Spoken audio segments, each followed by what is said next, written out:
திரையுலகில் professional லைஃப்பையும் personal லைஃப்பையும் அழகாக handle பண்ணி சக்ஸஸ்ஃபுல்லாக இருக்கக்கூடிய ஜோடிகள் ரொம்ப ரொம்ப ரொம்ப குறைவு.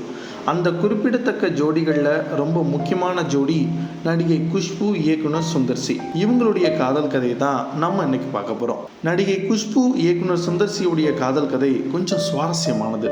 1995 முறைமாமன் படத்தில் தான் குஷ்பு சுந்தர்சியுடைய சந்திப்பு நடக்குது. பார்த்த உடனே குஷ்பு மேலே பிரியப்பட்ட அந்த படத்தின் இயக்குனரான சுந்தர்சி நேரடியாக குஷ்பிட்ட போய் காதலை சொன்னதே ஒரு தக் லைஃப் சம்பவம் தான்.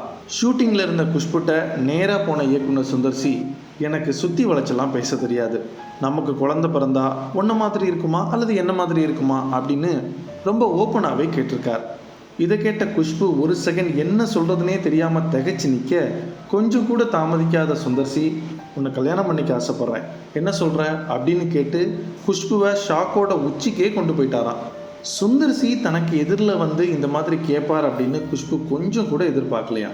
ஆனாலும் மனசுக்குள்ள இவ்வளவு நேராக தைரியமாக வந்து சொன்ன சுந்தர்சியுடைய தைரியம் குஷ்புக்கு ரொம்பவே பிடிச்சிருந்தது. இந்த நிலையில தான் அவர் அவங்களுடைய லவ்வுக்கு ஓகே சொல்லியிருக்கிறார். அதுக்கப்புறம் என்ன, ரெண்டு பேரும் வழக்கம் போல் எல்லா காதலர்கள் போலவும் காதலிக்க ஆரம்பித்தாங்க. எல்லா காதலர்கள் போலவும் இவங்களுக்குள்ளேயும் எக்கச்சக்க சண்டைகள் வந்திருக்கு. சண்டை முத்தி பெருசாகும் போதெல்லாம் ரெண்டு பேருமே பிரேக்கப் பண்ணிக்கலாம் அப்படின்னு முடிவெடுப்பாங்களாம். ஆனால் அந்த பிரேக்கப் ஒரு 6 மாதம் கூட நீடிக்காதான்.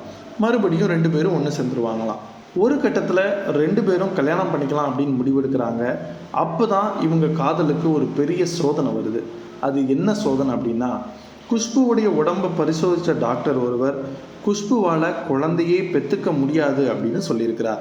இதை கேட்ட குஷ்பு சுந்தர்சிட்ட வந்து இதை சொல்லி பயங்கரமாக அழுதுருக்குறாங்க. காதலை சொல்லும் போதே உனக்கும் எனக்கும் குழந்தை பிறந்தா எப்படி இருக்கும் அப்படின்னு சொல்லி தான் நீங்கள் ப்ரப்போஸ் பண்ணீங்க. அப்படி ப்ரப்போஸ் பண்ண உங்களுக்கு என்னால் குழந்தை பெற்று கொடுக்க முடியாது, அதனால் நீங்கள் வேறு யாரையாவது கல்யாணம் பண்ணிக்கிங்க அப்படின்னு குஷ்பு ரொம்பவே சோகமாக சுந்தர்சிட்ட சொல்லியிருக்கிறாங்க. ஆனால் சுந்தர்சி அதை கேட்கவே இல்லை. குழந்தை பிறக்கலைனாலும் பரவாயில்ல, நாம் கல்யாணம் பண்ணிக்கலாம் அப்படின்னு சுந்தர்சி சொல்லியிருக்கிறார். அப்படித்தான் கடந்த 2000ஆம் ஆண்டு ரெண்டு பேருக்கும் கல்யாணம் நடந்தது. நம்ம ஒரு திட்டம் போட்டால் காட் இன்னொரு திட்டம் போடுவாங்க அப்படின்னு சொல்லுவாங்க. அந்த மாதிரி தான் இவங்களோட லைஃப்லையும் நடந்தது. கல்யாணத்துக்கு அப்புறமா ரெண்டு பேருக்கும் அவந்திகா, அனந்திகா அப்படின்னு 2 பெண் குழந்தைகள் பிறந்தது. இந்த சம்பவத்தை குஷ்புவும் சுந்தர்சியும் ரொம்ப நாளாக வெளியே சொல்லாமலே வச்சுருந்தாங்க. ஆனால் ஒரு பேட்டியில் சுந்தர்சி இந்த விஷயத்த சொன்னார். இது மக்கள் மத்தியில் மிகப்பெரிய வரவேற்பு பெற்றது.